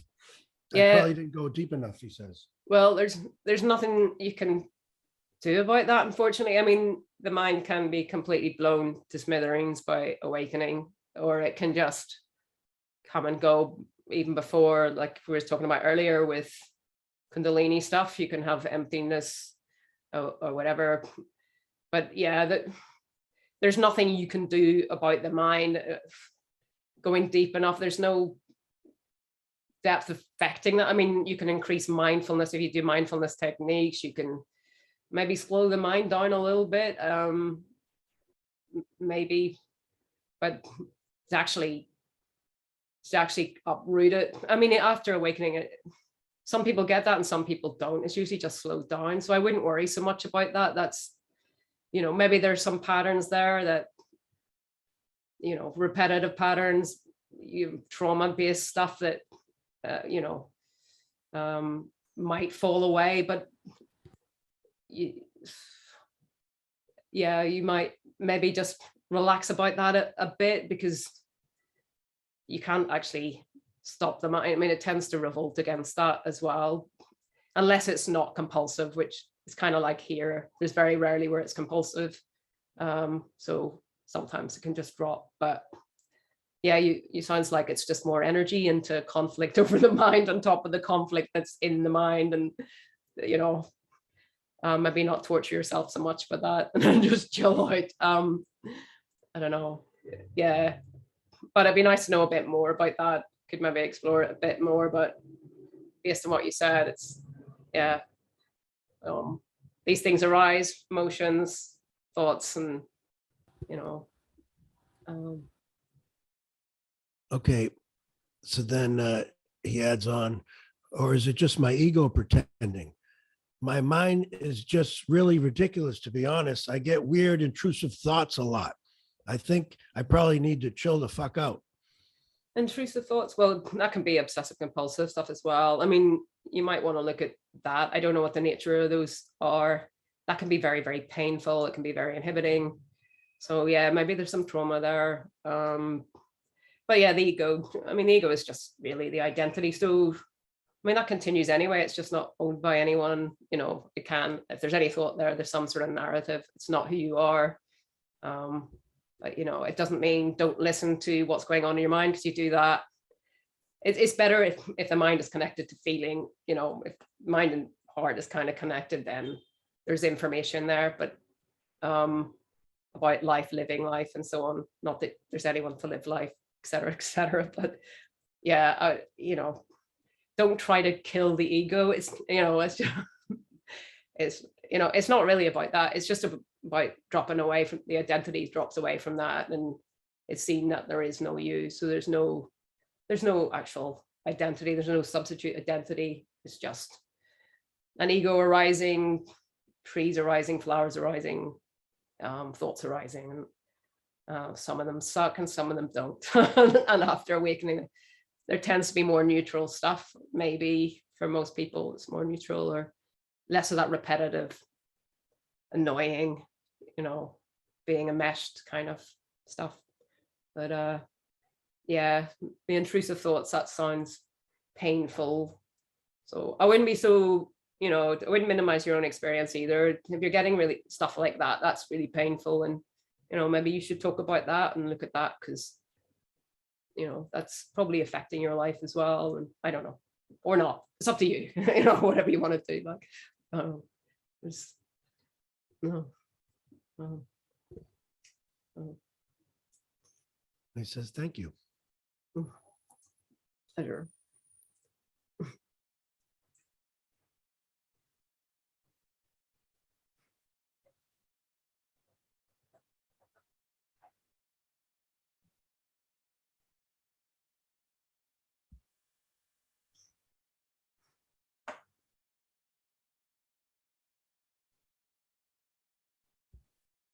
Yeah, maybe meditate a bit, get more in touch with your feeling, if that works for you. Get in touch with your emotions.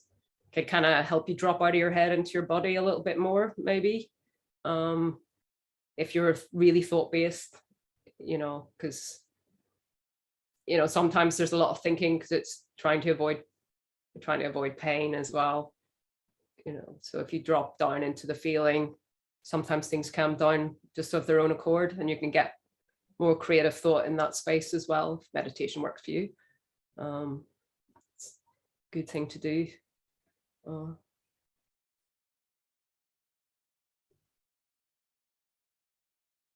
He says, hi, Dawn, I constantly keep going back and forth between seeing oneness and separation. I don't know why, because the seeing seems really deep when it's there, but then it seems like the mind comes back with a vengeance. I'm fucking sick of it. Oh no, I know. Yeah, I've heard of that, like, where it seems, I mean, it can seem just worse because it's not been there, but yeah, there isn't anything I can say to really help with that. Like, it's just painful when you know something else, you know, it's deeper and freer, and suddenly you're back. I mean, that must be awful.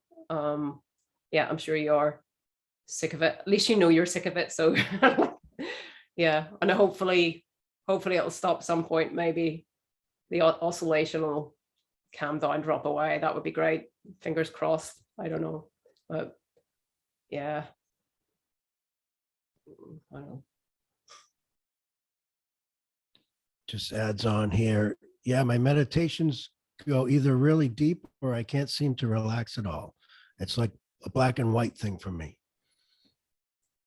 Well, maybe it depends what kind of mode you're in, sympathetic nervous system, parasympathetic, you know, so maybe you're kind of accessing, I don't know, maybe when your cortisol levels are up or something, you're more caught up in the pain if there's trauma there. So but I just stick with it. I don't know, I'm saying that, like, you don't have to, again, do what you want, but it'll just be like that. There's no, I mean, meditation is always kind of sold as a process, but sometimes meditation sucks and sometimes it's great. That's just, I think that's most people's experience of it.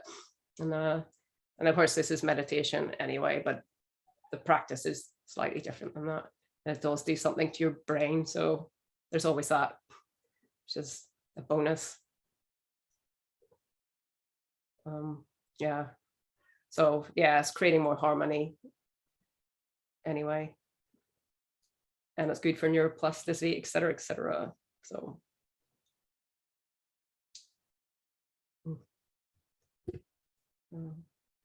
He says, okay, thank you.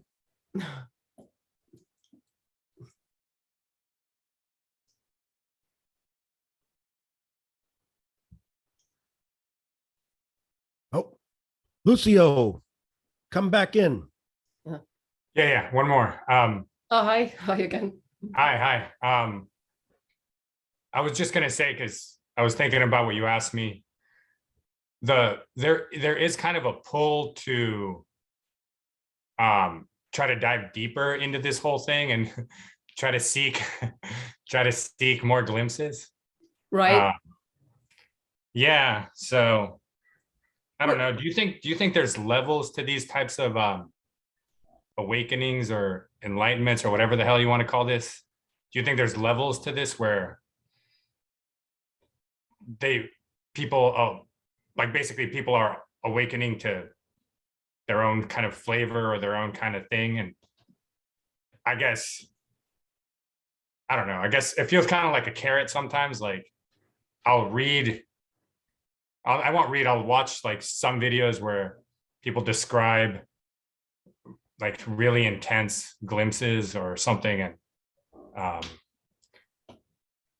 kind of, I don't know, sometimes it feels like I just like to watch that stuff and maybe get back there and go deeper. You know what I mean? Okay, so you're kind of addicted to the high of it, or you want that high back, or maybe slightly? I don't think that, like, I don't have thoughts of doing that, like, or I Right. really want to do that, but it seems like what's happening is that I'm still watching non-duality videos sometimes, or stuff related to this instead of other stuff, kind of just getting over it, moving on. And it feels like I want to connect with people that are like this.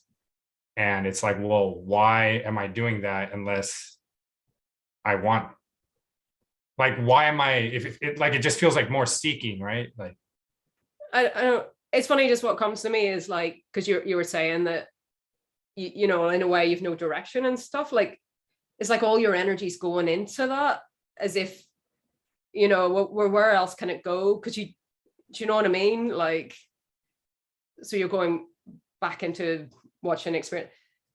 I don't know, maybe do something with it, you know. I don't know. I mean, that's what comes to me, because like meditation. I don't know, like talk about it, or actually write something, or do some, I mean, just rather than, because it's like you, I get, I don't know, maybe I'm wrong, but it's like you're not a seeker anymore. You're not, I mean, that's what it sounds like to me. So you don't know, it's like there's no, well, I'm not seeking money, and I'm not seeking worldly things, apparently, but it seems like I'm seeking spiritual states or something. I don't know, or wanting to be around more of this, or being around more people like this, or pursuing deeper whatever, deeper, like because sometimes these experiences, they feel good, they feel, you know, they do. oh, you know, so But maybe something here wants more of that. I don't know. well, follow that then. I mean, there's nothing, yeah, I mean, there's nothing Okay. wrong with that either. It was just that's initially occurred to me. I thought, well, maybe if that energy was going into something you could do with that, you know, like, I don't know, like a project with it or something like, but maybe it's not, maybe that's just in itself, if you do want to go into that. But I mean, if it's not just being addicted to the high of the experiences, because of course, like, they are very seductive too. And I mean, there's people like, okay, Steve Taylor, who wrote about this, like the book, The Leap, some of sort of empirical evidence, and he talks about depths of this. So in a very deep level is no mind, and you're much more in touch with the aliveness and all that kind of stuff. I don't know, you know, on a lesser level. But I mean, once it's been seen, it's been seen. In a way, all that's bullshit too. I don't know. So it's kind of irrelevant in a way. And it's not like you can really negotiate that.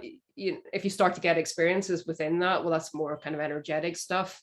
You know, I don't know if you're experimenting with mushrooms or, you know, psilocybin or something, but it's a different kind of flavor, isn't it? But I have used that stuff, and I've done a little bit of meditation, not that much.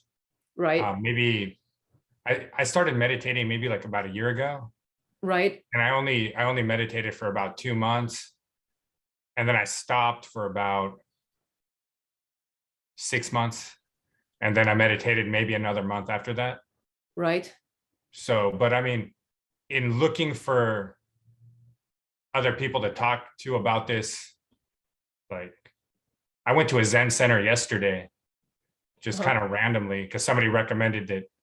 I couldn't find any like non-duality groups in my area, so I went to a Zen center, and they seemed pleasantly surprised that I was asking them about non-duality. All right, okay, They cool. seemed quite happy, and the ones that I talked to, and they gave me instructions on how to.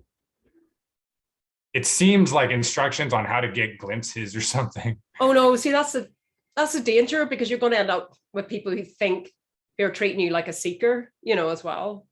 Yeah. It's just going to keep you stuck, because you're wanting to meet people on a level, aren't you? So I don't know. I'm that just. sounds good. But, I was just responding to the question you asked about, like, if I was getting pulled in any direction, because I was saying how I was kind of just floating, and yeah. and I was just saying that seems to be the pull to kind of Okay, so keep talking about it, and okay, it's probably not. It's probably not. I probably need to get over it. But I was just saying I was just sharing that's what happened too. So okay, all right, okay. yeah. So maybe I'll keep reading about the instructions, and maybe I'll try to do something with that, or maybe not. I don't know. No, it sounds good though. Connection is, because that's the one thing you've done. You've kind of gone without, isn't it? Really, like, you know, just meeting people on a level. Like, it sounds Yeah. like. So yeah, maybe. Okay, well, that's the energy's going that way. It's good, and maybe that kind of goes with, I don't know, what was it you were studying, astrophysics or something? I don't know what the hell. Oh yeah, it was, aerospace Oh, engineering. aerospace, sorry, engineering. Okay, so you probably tend to go into things quite deeply anyway. So Yeah. Hmm. Yeah. We'll see what happens. right, okay. Just get out and make sure you, yeah, like, yeah. I suppose you've got normal life as well, don't you? So you're like, or not? It's fine. It's fairly normal. Right. I was working. I actually quit my job, my main job, like maybe like 2 months ago. Right. Yeah. So I would say 2 months into, sort of like the non-duality thing, I ended up leaving that job, and I have a part-time job right now. Okay. So I do have a somewhat normal life right now. Oh, that's cool. So you've got the Yeah. time as well, and you've got the best. I got the of both. time, yeah. Bit of normal and a bit of just diving Yeah. into this stuff. No, it sounds Yeah. fun. It sounds good. Who knows where it'll lead? If anywhere, maybe that's just it. You know, just Yeah. in itself, that's the reward. It feels like this thing is just taking its time and seeing where it goes, you know, because it's been, I don't know where it's going, because there has been different, like I said, I started playing the guitar, and I started taking some classes, and Right. just random stuff pops up. It's nice to have time to just explore different things, but like I was saying, it does kind of just feel like random floating, no real attraction or repulsion, other than meeting more people that are on this sort of plane, I guess. Yeah, and it's nice to have time to do that. So Yeah, no, it's cool. And it's a real theme, isn't it? The isolations, you know, looking for that kind of community seems actually quite important, doesn't it? I think. No. feels important, Yeah. because this thing seems to be tired of just the normal worldly conversations about normal, you know, I don't know. Yeah. No, that's. And like over here in the US, it's kind of polarized. Like there's a lot of politics and a lot of bullshit. Yeah, okay. So, and I mean, it's over there too. It's common. It's everywhere, but it's so polarized and there's so much shit. I don't know. Yeah, no, I get that. And if you have no interest in that, that frees up an awful lot of internal space, doesn't it? So, yeah. Yeah. I mean, I do have an interest in it, but it's just so polarized and it's so hard to negotiate, it seems. Yeah. It's just people need to be able to just meet each other like, I don't know, just Yeah. without their persons, just, Yeah. you know what I Yeah. mean? Yeah. Yeah. Yeah. Yeah. Well, that's nice. Yeah. Yeah. That's cool. Oh, All right. That's all I had. Thank you. cheers. Thanks. Thank you. You have time for one quick one from YouTube? Right. Angel Moon Alexandria Nightingale says, Uh, can you touch on the appearance of others, the drama of others around you? The appearance of drama coming from others around you. All right. Well, yeah. Yeah, well, that can appear bad luck. Bad luck. Yeah, I don't know. I mean, it's not a lot to go on.